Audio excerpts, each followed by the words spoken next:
حەمەگیان ناوێکی دیار و بەخشراوێکی خۆشەویستی ناو شاری سلێمانیە. دەیان ساڵە بە قسە و هەڵس و کەوتە جوان و جیاوازەکانی هەمووان دەخاتە پێکەنین. خەڵکیش بە تامەزرۆییەوە ڕۆژانە سەردانی ماڵەکەی دەکەن و لە ئەحواڵی دەپرسن. ئەوی زێدا ئیتی چی دەوێ؟ ئەوەی بۆ تۆ لواوە. محەممەد مستەفا لەدایک بووی ساڵی 1969 دیارترین بەخشراوی شاری سلێمانیە کە هەمووان یادگاریان لەگەڵی هەیە. ئەو بۆ ئارامبوونەوەی دەرونی زۆر جارگوێ لە قورئانی پیرۆز دەگرێت و کاتێک گوێبیستی دەبێت دەست بە گریان دەکات و دەڵێت ئەم قورئانە ئینشاءالله دەبێتە شیفام.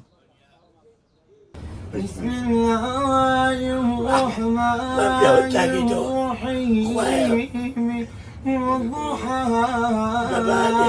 والليل إذا سجى ما ودعك ربك وما قلى وللآخرة خير لك من الأولى.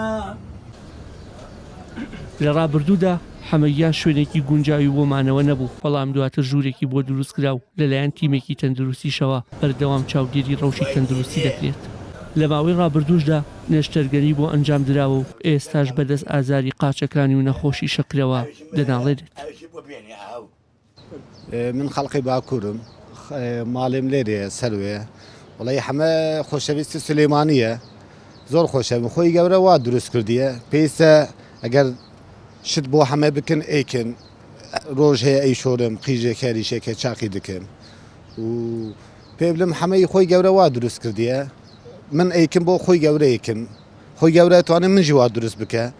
هەمە کوورێکی زۆر فەقیرە، داما دڵێکی بە چاوێژی وای هەردەم و چاوی.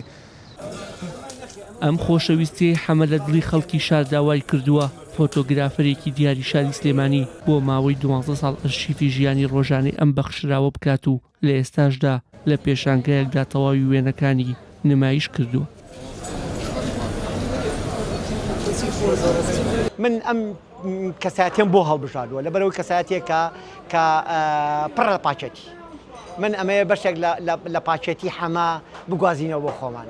ئێمە وەکو چینی توێژی سیاسی لەم کۆمەلگایە، وەکو توێژی ڕۆشنبیران، وەکو توێژی پزیشکەکان، وەکو توێژی حاکم و دادوەرەکان لە دادگا، ئێمە بەشێکی زۆرمان بەشێک لەکی زۆر لە پاچەتیمان من کردووە. من حەزەکەم ئێمە بەشێک لەو پاچێتی هەمە لەو بەرائەتێکە لە هەمەیە بگەڕینەوە بۆ سیاست، بگەڕینەوە بۆ دادگا، عەدالەت. چونکە بەبێ دادگا نییە لە دنیا، یاسا هەیە بەس یاسا گرنگ نییە، گرنگ جێبەجێکردنی عەدالەتە، جێبەجێکردنی یاسایە کە پڕ بێ لە عەدالەت. بەڕاستی هەستێکی زۆر دڵخۆشیە، بەڕاستی کەسێک وەکو کاکە حەمەوانە کە لە ناو شارەوانەیە جێگەی دڵخۆشی هەموو خەڵکی سلێمانیە، هیواداری خەڵکیش چایان لەو کەسانە هەبێت. هەرچەندە هاوڵاتیان و خێرخوازان پەنایەکی باشن بۆ ئەم بەخشراوانە، بەڵام نەبوونی پلانێکی تۆکمە بۆ لە خۆگرتنیان لەلایەن حکومەتەوە بۆتە ئاڵنگارێکی گەورە لە بەردەم ژیانیان کە زۆر جار ژیانیان بە تراژیدیا کۆتایی دێت. بەکری برای حەمەگیان نمونەیەکی ئەو ژیانە سەخت و تراژیدەیە کە دوجار بە شێلانی ئۆتۆمبیل گیانی لەدەستدا. وشار محەممەد، کەناڵی ئاسمانی پەیام، سلێمانی.